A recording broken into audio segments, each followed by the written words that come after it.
Bitte die Enthüllung.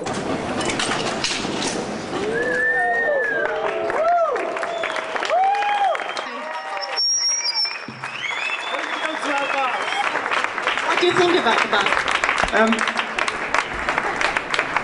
It looks very rock and roll. It's a rock and roll bus, yeah. It's a rock and roll bus, that's true. Can I have it? Can I have it? Yeah, okay, I'll give it to you.